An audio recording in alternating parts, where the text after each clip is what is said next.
Hello साथियों, welcome to young minds academy. स्वागत है आप सभी का आपके अपने प्यारे चैनल यंग माइंड्स एकेडमी में। तो हम लोग बात कर रहे थे अरिथमेटिक प्रोग्रेशन यानी एपी की। तो हमने छठा क्वेश्चन तक ऑलरेडी सॉल्व कर लिया है। अब हमें उससे आगे बढ़ना है। आशा करता हूं कि यहाँ तक आप लोगों को समझ में आ गया होगा। तो चलिए हम लोग बिना देरी किए अपने बढ़ते हैं 7वें क्वेश्चन पे। तो हमारा 7वां क्वेश्चन कह रहा है 0, -4, -8 और -12।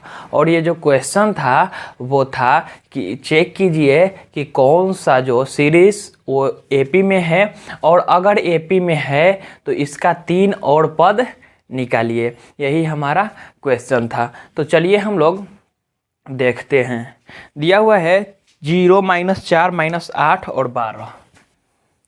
0, -4, -8, -12।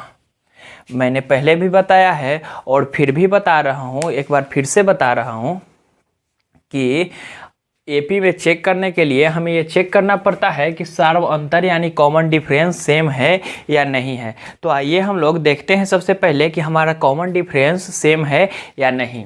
तो कॉमन डिफरेंस निकालने के लिए हम लोग नेक्स्ट टर्म से उसके पहले वाले टर्म को घटाते हैं, यानी T2 - T1 करते हैं, T3 - T2 करते हैं, T4 - T3 करते हैं, और T1 को ही हम लोग A बोलते हैं। ये मैंने पहले भी बता दिया है। तो चलिए देखते हैं। यहाँ से अगर इसको माइनस करेंगे तो हमारे पास D = T2 - T1। T2 - T1 अगर करेंगे तो -4 - 0 = -4 होगा। अब अगर T3 - T2 करते हैं, T3 - T2 करते हैं तो -8 - 4 यानी -8 + 4 = -4, यानी दो जगह से हमारे पास समान वैल्यू आया है। अब हम लोग T4 - T3 करेंगे। T4 - T3 अगर यहाँ से हमारा वैल्यू सेम आया तो हम लोग कहेंगे कि ये जो मान है हमारा, ये जो वैल्यू है हमारा, यानी ये जो सीरीज है हमारा, क्या है, एपी में है। तो अगले पद के लिए -12 - 8 हम लोग करेंगे तो -12 + 8 यानी -4, यानी कॉमन डिफरेंस हर जगह -4 -4 और -4 आया, जिस वजह से हम लोग कह सकते हैं कि ये जो सीरीज है, ये जो क्रम है वो क्या है, एपी में है, समानांतर श्रेणी में है। तो अब हम लोगों को इसका अगला पद निकालना है, अगला 3 टर्म और निकालना है। तो ये T1 हो गया हमारे पास, ये T2 हो गया, ये T3 हो गया, ये T4 हो गया। अब T5, T6 और T7 हमें निकालना है। तो T5 के लिए मैंने फॉर्मूला बताया था, Tn के लिए a + an - 1 × d। ये मैंने फॉर्मूला Tn यानी n टर्म निकालने के लिए पहले बताया है। अब इसको अगर हम लोग T5 यहाँ से निकालते हैं तो a + 4d होगा। a का वैल्यू यहाँ से हम लोग लेंगे 0 + 4 × d कितना है, -4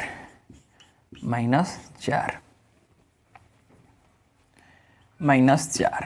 अब इसको क्या, -16, एक हमारे पास निकल गया। अब अगर हम लोग T6 निकालें, T6 के लिए हम लोग करेंगे a + 5d। T6 के लिए n - 1 तो 6 - 1 यानी 5d। अगर a 0 होगा +5 और d का वैल्यू -4। अब यहाँ पे -20 हमारे पास आंसर T6 का आएगा। अब अगर इसी तरह से हम लोग T7 का वैल्यू निकालें तो a + 6d होगा, और a का वैल्यू ऊपर से 0 और 6 और d का वैल्यू -4। तो अब अगर करेंगे हम लोग तो -24 हमारे पास आएगा। इस तरह से -16, -20 और -24 हमारा क्या हुआ, वैल्यू आ गया। तो अब बढ़ते हैं अपने नेक्स्ट क्वेश्चन पे। 8वां क्वेश्चन आप लोगों को बोर्ड पे दिख रहा होगा, -1/2, -1/2, -1/2 और -1/2। 8वां क्वेश्चन देख के कन्फ्यूजन एक होता है कि अगर सब सेम है, हर एक क्वेश्चन सेम है, तो क्या है, एपी में नहीं है। यानी हम लोगों ने पढ़ा है कि अगर सार्व अंतर D हो, अगर सार्व अंतर D और D क्या है, बराबर हो, तो हमारा जो सीरीज है, हमारा जो क्रम है, वो क्या होगा, एपी में होगा। और यहाँ तो जो सीरीज है वो ना तो घट रहा है और ना ही बढ़ रहा है, तो ऐसे देख के बहुत लोगों को ऐसा कन्फ्यूज़न होता है कि एपी में नहीं है। लेकिन सबसे पहले मैंने एक पॉइंट बताया एपी के लिए, और कोई भी दूसरा रूल नहीं है, बस यही एक रूल है एपी में होने के लिए कि हमेशा सार्वअंतर बराबर होना चाहिए, चाहे कितना भी हो। ये ऐसी बात तो नहीं है कि सार्वअंतर या तो पॉजिटिव होना चाहिए या तो नेगेटिव होना चाहिए। सार्वअंतर कितना भी हो हमेशा क्या होना चाहिए, सेम होना चाहिए। वो पॉजिटिव हो, नेगेटिव हो या जीरो भी हो सकता है। तो इसका हम लोग अगर डिफरेंस निकालेंगे यहाँ से यहाँ तक, यहाँ से यहाँ तक, यहाँ से यहाँ तक, तो d बराबर अगर T2 माइनस T1 करेंगे हम लोग तो क्या होगा, -1/2 माइनस इंटू -1/2 यानी -1/2 प्लस 1/2, माइनस से प्लस कैंसिल यानी d कितना हुआ 0। हर जगह से आप लोग अगर निकालेंगे d तो हमेशा क्या होगा 0 ही आएगा। यानी ये कह सकते हैं हम लोग कि अगर हर जगह पे कॉमन डिफरेंस यहाँ से यहाँ तक 0, यहाँ से यहाँ तक 0, यहाँ से यहाँ तक 0, तो हर जगह क्या है कॉमन डिफरेंस सेम है। और अगर कॉमन डिफरेंस सेम है तो ये क्या है एपी में है। अब एपी में है तो इसका अगला 3 टर्म और निकालना है हमें। तो इसके लिए हम इजी आप लोग बना भी सकते हैं a + 5d T6 का वैल्यू, T6 का वैल्यू, T5 का वैल्यू, a + 4d, इस तरह से करके आप लोग बना सकते हैं। या तो यहाँ से देखिए, यहाँ से यहाँ तक डिफरेंस 0 हुआ, यहाँ से यहाँ तक डिफरेंस 0 हुआ, यहाँ से यहाँ डिफरेंस 0 हुआ, तभी तो ये एपी में हुआ। यानी इसके अगले टर्म में भी डिफरेंस क्या होगा 0 ही होगा, यानी 1/2 ही रह जाएगा। अगले टर्म में भी -1/2 ही रह जाएगा, इसके अगले टर्म में भी -1/2 ही रह जाएगा। नहीं तो इस तरह से अभी आप लोग देख सकते हैं a + 4d, a का वैल्यू यहाँ से -1/2, इस तरह से -1/2 प्लस 4, और d का वैल्यू हमेशा क्या आया 0, यानी -1/2 यहाँ से भी रह गया।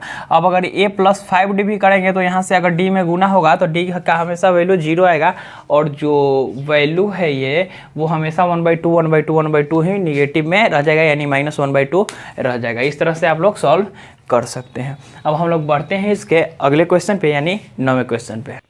हमारा जो 9वां क्वेश्चन है वह है 1, 3, 9 और 27, 1, 3, 9, 27। और एपी के लिए हमें शर्त है हमारे पास कि हमेशा जो कॉमन डिफरेंस है वो सेम है। अगर यहाँ से यहाँ तक का हम डिफरेंस देखते हैं तो 2, यहाँ से यहाँ देखते हैं तो 6, यहाँ से यहाँ देखते हैं तो 18। यानी अगर T2 माइनस T1 हम लोग करेंगे d के लिए अगर T2 माइनस T1 करेंगे तो 3 - 1 यानी क्या होगा 2 होगा। अगर T3 माइनस T2 करते हैं तो 9 - 3 यानी कि 6 होगा। इससे आगे हमें करने की ज़रूरत नहीं है। अगर आप करना चाहें तो कर भी सकते हैं, नहीं तो मैंने बताया था कि अगर एक जगह भी कहीं भी अगर कॉमन डिफरेंस बराबर नहीं है तो वो एपी में नहीं है। तो यहाँ ही अगर बराबर नहीं है, आगे चल के बराबर हो भी जाए तो ये टर्म एपी में नहीं है। तो जब एपी में है ही नहीं तो इसके लिए हमें कुछ करना नहीं है, और बस लिख देना है कि ये जो सीरीज है वो एपी में नहीं है। चलिए इसके हम लोग अगले क्वेश्चन को देखते हैं। क्वेश्चन है कि a, 2a, 3a, 4a, इसको हमें चेक करना है कि ये एपी में है कि नहीं, और अगर एपी में है तो इसके अगले 3 टर्म को निकालना है। तो आइए सबसे पहले देखते हैं, अगर हम लोग d निकाल ले, एपी में रहने के लिए हमारा d जो है वो हमेशा ही सेम होना चाहिए। तो d निकालने के लिए हम लोग T2 माइनस T1 करेंगे, या तो T3 माइनस T2 करेंगे, या तो T4 माइनस T3 करेंगे। अब अगर 2a माइनस a करें तो भी इसका वैल्यू a आया, 3a माइनस a करे तो भी इसका 2a करे तो भी इसका वैल्यू a आया, और अगर 4a माइनस 3a करे तो भी इसका वैल्यू क्या आया a आया। यानी हर जगह a और a, यानी कॉमन डिफरेंस जो है हमारा वो हर जगह क्या है सेम है। और जो कॉमन डिफरेंस सेम जब हो जाता है तो हम उसे क्या कहते हैं कि एपी में है। कॉमन डिफरेंस सेम, तो ये क्या है एपी में है। और जब एपी में है तो इसका कितना टर्म निकालना है 3 टर्म और निकालना है। तो इसके 3 टर्म निकालने के लिए Tn का फॉर्मूला है a + n - 1 × d। अब यहाँ से अगर हम लोग T5 का निकालना चाहे, 4 तक है, 1 T1 T2 T3 T4। अब हमें 5 6 7 निकालना है, 5 6 7 T5 निकालना है, T6 T7 यही हमें निकालना है। a प्लस n-1 यानी 4d हमारा हो जाएगा। अब a का वैल्यू यहाँ से लेंगे यानी a प्लस 4 और d का वैल्यू यहाँ से यानी a, तो a अब 4 है, a गो a 4 गो है, कई 5 गो है, 5 है। अब अगर इसी तरह से हम लोग T6 का निकालें a प्लस 5d होगा। अब a प्लस 5 और d का वैल्यू यहाँ से a यानी a गो a और 5 गो है, कितना है 6a। अब आगे हम लोग निकालेंगे T7 का वैल्यू। अगर हम लोग T7 का वैल्यू इसी तरह से निकालें तो a प्लस 6d और a का तो a रह जाएगा, a का हमारे पास a रह जाएगा प्लस 6 और d के जगह पे a यानी a प्लस 6 से कितना है 7a, यानी यहाँ हो जाएगा 3a 4a 5a 6a और 7a हमारा क्या होगा, इसी तरह से सीरीज बढ़ते जाएगा। अब हम लोग देखते हैं इसके अगले यानी 11वें क्वेश्चन को। हमारा 11वां क्वेश्चन है a² a³ और a4 और AP में रहने के लिए हमने पढ़ा है कि हमेशा ही कॉमन डिफरेंस सेम होना चाहिए। तो चलिए इसका हम सबसे पहले कॉमन डिफरेंस निकालते हैं। अगर d निकालेंगे तो एक तो T2 माइनस T1 करेंगे, दूसरी बार T3 माइनस T2 करेंगे, यही दो को हम लोग निकाल के देखते हैं। उसके बाद अगर यहाँ से सेम आया तो हम लोग T4 माइनस T3 पे जाएंगे। a² माइनस a, यहाँ से a को कॉमन लेंगे तो a माइनस 1 हमारे पास आ जाएगा। अब यहाँ अगर हम लोग देखेंगे तो a³ माइनस a², यहाँ से हम लोग a² को कॉमन लेंगे तो a माइनस 1 हमारे पास आ जाएगा। यानी यहाँ पे a इंटू a माइनस 1 और यहाँ पे a² इंटू a माइनस 1, यानी हम लोग कह सकते हैं कि ये जो कॉमन डिफरेंस है हमारा वो सेम नहीं आया। वैसे ही ये AP में नहीं है तो ये सीरीज आखिर किस चीज़ में है ये हम लोग जानने की कोशिश करते हैं। ये सीरीज हमें GP में है, हमारा जो ये सीरीज है वो क्या है GP में है। GP कहता है, AP क्या कहता है, AP कहता है कि जिसका कॉमन डिफरेंस सेम हो यानी जिसका डिफरेंस हर जगह कॉमन हो उसे AP में होना समझा जाएगा। और GP कहता है कि जिसका औसत सेम हो, यानी अगर दो संख्याओं से T2 माइनस T1 करें तो T2 बाई T1 करें तो T3 बाई T2 के बराबर होना चाहिए। तो a से a² में भाग देंगे तो a² से a और a हर जगह a का क्या हो रहा है गुना हो रहा है, तो ये क्या है संख्या GP में है। लेकिन खैर छोड़िए, GP हमें पढ़ना है 11th में तो इसको अभी रहने देते हैं। और ये क्या है AP में नहीं है। यहाँ पे हमारा आंसर हो जाएगा कि ये जो क्वेश्चन है वो AP में नहीं है। ये जो क्वेश्चन है हमारा वो AP में नहीं है। अब देखते हैं हम लोग अपने 12वें क्वेश्चन को, यानी इसके लास्ट क्वेश्चन को, इस क्वेश्चन के भी लास्ट और इस चैप्टर के भी लास्ट क्वेश्चन को। 12वां क्वेश्चन है हमारा √2 √8 √18 √32। देख के लग रहा होगा यहाँ 2 √6 इसमें जुड़ गया, √6 के बाद √10 जुड़ा, अब की बार √14 जुड़ा, यानी ये AP में नहीं है। लेकिन एक बार इसको हम लोग सॉल्व करके देखेंगे और तब हमें पता लगेगा कि AP में है कि नहीं। तो आइए सबसे पहले हम इसको हल करते हैं, इसको सॉल्व करते हैं और उसके बाद अगर भी AP में नहीं दिखा, हमें देख के ही लगा कि AP में नहीं है तो इस क्वेश्चन को हम लिख देंगे कि AP में नहीं है। लेकिन इसको सॉल्व करने के बाद हमें क्या प्राप्त होता है ये हम देखते हैं। यहाँ पे √2, अब की बार होगा 2 को हम लोग 2 गुने 2 हम लोग लिख सकते हैं। 2 दूनी 4 4 दूनी 8। 18 को अगर हमें लिखना है तो 2 इंटू 3 हम लोग लिख सकते हैं। अगर इसको हमें लिखना है तो 4 इंटू 2, ऐसे हम लोग इसको 2 गुने 2 ऐसे करके भी हम लोग लिख सकते हैं। लेकिन हमें वर्गमूल में यही तो करना रहता है ना कि √2 का पेयर हमेशा बनाना रहता है। और हमें जब 2 का पेयर यहाँ 4 इंटू 4 से भी बन गया तो हम लोग 2 इंटू 2 का यूज़ नहीं भी कर सकते हैं, और अगर काम हो तो हम लोग इसका यूज़ कर भी सकते हैं। तो छोड़िए और अब बढ़ते हैं √2। अगर यहाँ से 2 का पेयर बना तो 1 2 बाहर और 1 2 अंदर। यहाँ से 3 3 का पेयर बना तो 1 3 बाहर और 1 √2 अंदर। यहाँ से 4 4 का पेयर बना तो 1 4 अंदर और 1 2 बाहर। इसी तरह से हम लोग वर्गमूल करते हैं ना, जिसका 2 2 का पेयर होता है उसको हम लोग बाहर कर सकते हैं, यानी 4 का स्क्वायर हो जाएगा यहाँ पे। और रूट तो आपने पढ़ा होगा कि रूट से स्क्वायर क्या होता है कैंसिल होता है, तो सेम यहाँ पे मैंने किया। अब आप लोगों को दिखने लगा होगा √2 2 √2 3 √2 4 √2, यानी एगो √2 एगो 2 √2 एगो 3 √2 एगो 4 को √2, यानी हमेशा √2 का वृद्धि हो रहा है। ऐसे भी हम लोग लिख सकते हैं कि हमेशा 1 √2 यहाँ पे बढ़ रहा है। तो 5 √2,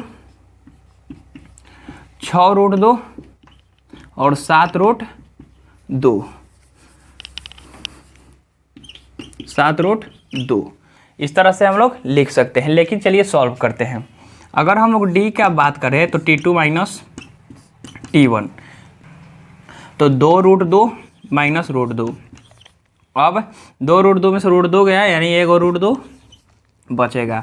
अब T3 माइनस T2 करेंगे तो क्या हमें प्राप्त हुआ, T3 माइनस अगर हम लोग T2 किए तो यहाँ से भी 3 √2 माइनस √2, यानी 2 √2, यानी क्या हुआ हमारे पास √2 यहाँ भी आया। और अगली बार भी हम लोग करेंगे 4 √2 में से 3 √2 अगर घटाएंगे तो हमारे पास फिर क्या आएगा, √2 ही आएगा, यानी 4 √2 माइनस 3 √2, तो फिर से हमारे पास क्या है, √2, यानी ये क्या है, AP में है। और जब AP में है तो हम इसका TN से लिख सकते हैं A plus N minus 1 into D.